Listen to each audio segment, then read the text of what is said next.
Character, Jagan గారి character, original character. Jagan గారి ప్రభుత్వం రాగానే ఒక రాజకీయ నాయకుడు ఉన్నాడు వైసీపీ జిల్లాలో. అతను 4 సార్లుగా ఎమ్మెల్యే అయ్యాడు. జగన్ గారు వచ్చిన తర్వాత ఓడిపోయాడు. కానీ ఓడిపోయాడు కానీ ఆ జిల్లా మొత్తం అతనే కింగ్. అక్కడ ఆర్టీసీ బస్ స్టాండ్ పక్కన ఒక పెద్ద హోటల్ ఉంది. అది వద్దంటే స్థలం గవర్నమెంట్ ఇది. ఒక అతను లీజుకి, చిన్న పిల్లవాళ్ళ పాపం, చిన్న పిల్లడు, 9 మంది ఉన్నారు ఇంటి కుటుంబం. అది బాగా సాగుతుంటే ఇతను పక్కా తెలుగుదేశం కమ్మవాడు. వీడు మన గవర్నమెంట్ స్థలం తీసుకొని ఇన్ని బతుకుతా నాకు ఎగనిస్ట్ గా వాడు కమ్మోడికి మళ్ళా వాడికి ఓటేశాడు అని చెప్పేసి అతన్ని మున్సిపల్ కమిషనర్ తీసుకొచ్చి, ఆయన పేరు రామచంద్రారెడ్డి, అతను నోటీస్ పంపించాడు. ఇక్కడ ఆర్టీసీ బస్ దగ్గర మొత్తం ట్రాఫిక్ ఎక్కువైపోయింది, అందుకని ఇది తీసేసేయండి అని. ఆడి గుండె అయిపోయింది. అయ్యో నా చిన్న పిల్లలు చదువుకోవాలి, ఇది బాబా అందరు వాళ్ళ మనుషులు కూర్చొని వాళ్ళ తీసిపాటుకి వాడిని బయటకు వెళ్ళగొట్టేశారు, మూసిపారేశారు. అంటే వాడికి అన్నవేదిక ఏడుస్తా అందరిని అడిగాడు. దగ్గుపాటి వెంకటేశ్వరరావు గారు అడిగాడు, కరణం బలరాములు అడిగాడు. వాళ్ళు అరే మనం ఏం చేయలేమురా,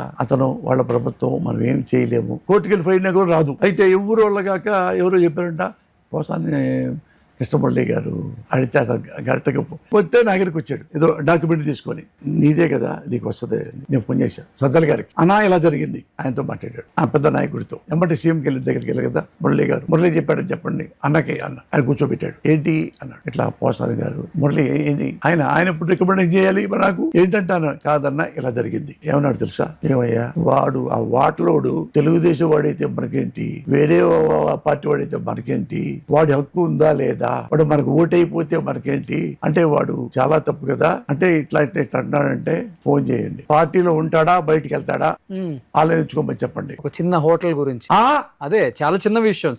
సాక్షి పెద్ద లీడర్ని అంటే వెంటనే ఎస్పీకి ఫోన్ చేయమన్నారు. ఒంగోలు ఉంటారు సిద్ధార్థ కౌశల్ ఎస్పీ తో కలిపి బెటాలియన్ మొత్తం వచ్చారు. అక్కడికి వెళ్ళి అక్కడ ఎవరు కబ్జా చేశారో ఉతికి తోసిపాటుకి స్టేషన్లో పడేసి మొత్తం క్లీన్ చేసి మళ్ళీ ఆ హోటల్ వాళ్ళు హ్యాండ్ ఓవర్ చేశారు. పేర్లు కాదు, అంశాలు, క్యారెక్టర్, ఎథిక్స్, సిన్సియారిటీ గ్రేట్. అది ట్రాన్స్ఫర్ కూడా చేశాం. ఓకేనా అన్న, నా కోసం కాదన్న, ఇది ఈ పార్టీ కోసం, జగనన్న కోసం. మంచి ఉంటే మంచిగా ఉంటాడు, అదే కదా నేను దగ్గరయ్యాను అన్న. మరి చూడు, నేను నా కోసం కాదు, అది తప్పు.